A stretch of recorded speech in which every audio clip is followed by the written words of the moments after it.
교회 공동체 가운데 나의 위치와 또 내가 어떤 역할을 해야 하는지에 대해서 바울은 성별과 연령에 따라서 5가지 구분을 하고 있습니다. 그리고 각각 어떠한 삶을 살아야 하는지를 권면하고 있습니다. 교회 공동체에 있어서 이 늙은 남자, 즉 어른들의 역할은 무엇보다도 공동체를 이끄는 방향 키와 같습니다. 그래서 그들은 신앙 전반에 있어서 그 기조를 잡아주어야 한다라는 것입니다. 자신의 역할과 위치가 거기에 있다라는 것이. 늙은 여성은 나이든 여성으로서 오늘날 교회에서는 권사의 위치에 있는 자라 할 수 있습니다. 선한 것을 가르쳐라 라고 말하는데 그 선한 것을 가르치는 대상은 바로 젊은 여성들을 가리키는 것입니다. 선한 것을 가르치라는 것은 이것은 이렇게 해야 돼, 내가 해보니까 이렇게 해야 돼 라고 말하는 것이 아니라 삶으로 본을 보이라는 것이. 세 번째는 젊은 여성에 대해서 권면하고 있습니다. 여기서 젊은 여성은 미혼과 기혼 모든 여성을 포함하여 말하고 있지만 본문의 내용은 기혼 젊은 여성에 대하여 이야기하고 있습니다. 이들은 남편과 자녀를 사랑하며 신중하며 순전하며 집안일을 하며 선하며 자기 남편에게 복종하라라고 말씀하고 있습니다. 특별히 바울은 이러한 젊은 여성을 가르치는 그 주체에 대해서 디도에게 너가 가르쳐야 한다라고 말하지 않고 나이든 여성이 해야 한다라고 말하고 있습니다. 이것은 당시의 사회에서 남성과 여성이 쉽게 만날 수 없고 또 오해되어질 수 있는 부분이 있기 때문에 그래요.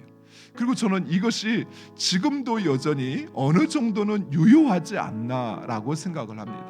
즉 신앙과 교리에 대해서는 목회자가 권면을 할 수 있지만 삶과 그리고 그 공동체 속에서 행하는 것에 대하여서는 삶으로 또 신앙에 연륜이 있는 나이든 여성들이 젊은 여성들에게 권면하는 것이 더 오히려 지혜롭고 또 교회의 질서에도 맞지 않나 이렇게 생각을 합니다. 네 번째는 젊은 남성입니다. 이들 역시 젊은 여성과 같이 신중해야 하며 선한 일에 본을 보이며 교훈에 부패하지 아니함과 단정함과 책망할 것이 없는 바른 말을 하라라고 말씀하고 있습니다. 이 젊은 남성들은 이제 교회에서 주도적으로 일을 하는 사람들을 말합니다.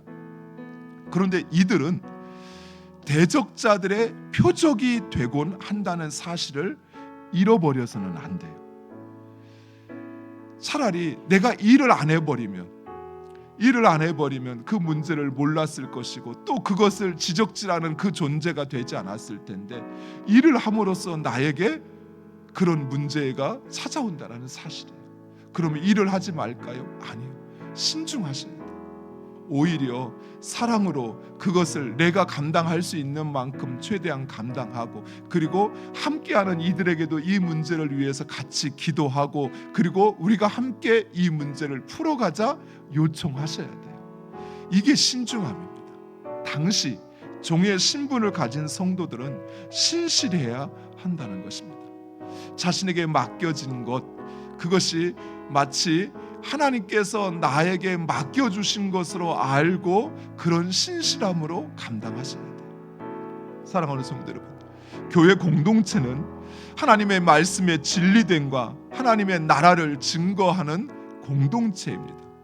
물론 교회는 완전하거나 문제가 없지는 않습니다. 그래서 우리는 오직 은혜로 세워지는 것입니다.